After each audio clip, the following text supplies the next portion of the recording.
Дали би можело да се доведеме во ситуација во која на трпеза обично луѓето прават секогаш помалку муавет за секојдневиот и за политиката. Значи да се доведеме во ситуација во која МПЦ ќе го инструментализира свештенство и ќе го својата паства ќе инструментализира. Дали е возможно, например, да дојдеме во ситуација на една србоманска варијанта кога се поврзува СПЦ со САНУ, во барањето на српскиот идентитет, на српскиот хегемонизам и така натаму, одеда сега кога нашите дневни политичари доаѓаат и тропаат кај поглаварот на МПЦ, не бараат прошка или не бараат влијание, туку бараат консултација. Помалку ми делува тоа на една исхитреност која сепак го влекува во дневна политика. Значи, познатиот модел кој што го споменувате, го значувате како српски на онаа спрега СПЦ и САНУ, е навистина еден добар пример, можеби како и не треба да се одвиваат работите, бидејќи мислам дека од нас луѓето што сме во црквата и во духовната димензија очекуваат мирис на нешто што не е од овој свет. Очекуваат да бидеме, вака би се изразил, иманентни на трансцендентното. Те почувствуваат дека она што им го говориме за вечноста, за царството на Отецот, Синот и Светиот Дух е една состојба преживеана, лично доживеана од нашиот внатрешен дух и да закотват, да го фрлат сидрото на својот живот, како што би рекол апостолот во Македонија Свети апостол Павле, на третото небо. Значи, ние имаме улога и мисија да го водиме народот Божи кон искупувањето од историјата кон есхатонот. На тој пат не смееме да застануваме и на тој пат секако ќе се кјаваме искушенија, многу идоли, многу пречки. Нашата мисија е да го водиме народот Божи кон оној што се откри како Татко Небесен, бидејќи скапо сме платени и не треба толку ефтино со една вечера да се продаваме. Токму заради тоа ценам дека голем дел од луѓето во Македонската православна црква имаат јасно изразена свест за тоа дека во историјата сме повикани да го водиме народот Божи кон есхатонот. Се што ќе биде поинаку, навистина и ќе биде исклучок и ќе биде постранување од вековната авангардна улога на црквата во Божја во Македонија. И ние мораме да најдеме модел, начин, израз современ со кој што го разбира и зборува нашиот современик, да му го посведочиме токму тој етос, за да не препознаат како пастири. Инаку, навистина, ризикуваме да ја помашиме спасителната мисија во нашето време. Ќе го завршиме ручекот и да ви кажем искрено, познајќи во тројцата, посебно методи и примени и елементи, дали е на повидок концепцијска разлика на едно реформистичко и едно конзервативно крие во синодот. Иако тоа е повеќе термин од мојот вокабулар на дневната политика, што не е својствено за свештенството. Меѓутоа, дозволете ми така да размислам. Шумовски ве разбирам, меѓутоа јас пред малку го зборевме неформално кога дојдовте во манастирот, кој реков дека во Зрза истагував што нема бела брада. Да, значи постара генерација, на можеби на оние нашите родители кои што телесна ме родија, да имавме генерација на монаси, и ние моравме во многу што како прва генерација пионери да импровизираме и да ги прилежаме сите детски болести.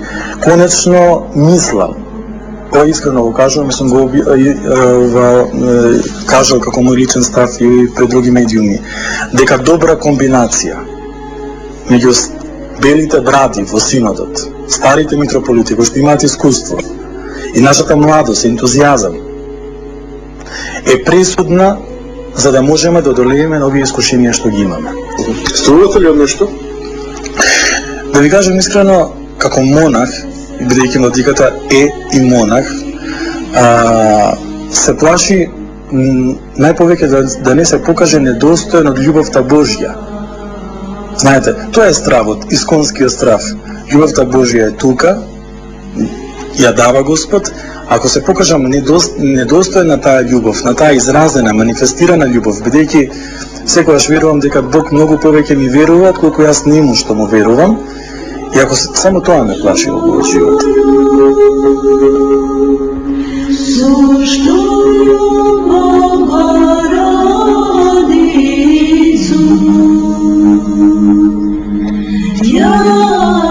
Треба се занимаваме отец Климент, како се оделивте од мајката?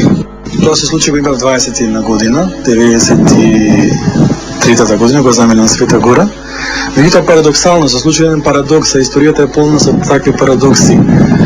Незиното биолошко дете стана незин духовен родител. Па сега унаго ми се обраќа ми вели отец Климент, што значи преведено татко, нели? Меѓутоа тоа се духовните закони на црквата, која што не ги почитува заедно со мојот татко. Колку имаме тука деца уште на отец Климент? Па овде имаме 7 монаси, со тоа што имаме 5 ќерки духовни монахињи во манастирот во Варош. И навистина морам да кажам дека сите тие ми даваат едно благословено чувство со божествен атрибут на родител, бидејќи навистина во мака ги раѓаме и се трудиме околу нивното духовно растење, меѓутоа задоволството тоа кога ќе се видам, кога ќе ги видам дека зреат како автентични и здрави личности, одолевајќи на сите искушенија што ги следи монашкиот живот, навистина имам голема радост и благодарност кон нивните родители што ги родили, што ги посветиле на црквата. Знам што значи джентлменски гест кога на дама и пацуваш рака. Што значи гестот кога на отецот му бакнуваш рака? Има многу квалитативна разлика. Значи, јас се сеќавам прв пат кога видов како мојата мајка баци рака на мојот дедо. Потекнува од Скопско, од Петровец. Значи, тоа е уште стара генерација, со уште некои норми на родовска заедница. И прв пат го видов тој начин на поздрав, јас се воодушевив, ја прашав мајка ми да ми може јас така да го поздравам дедо ми, и таа ми кажа да, дека може. Прв пат му бакнав рака на дедо ми. Подоцна во црквата видов дека тој начин на поздравување е начин на изразување на Христовиот етос, дека јас не можам без другиот, дека јас сум јас ако припаѓам на другиот. И тогаш тоа не е она монденски, така да речам, ја бакнувам раката, туку бидејќи благодата од небото слегува и се преку човекот и се предава преку раката, затоа ние велиме хиротонија или ракополагање, во знак на тоа слегување на божествената благодат, ја бакнуваме раката на свештеникот. Тоа значи едноставно целивање и измирување со небото. Ова ќе прашам, ама не знам дали ќе објавам и да не ме чуе и поговорот. Мислам дека во Света Гора ви предвидувале дека станете владика. Дали може на изразот од Зрзја да предвидам дека може да станете поглавар на МПЦ? Знаете како?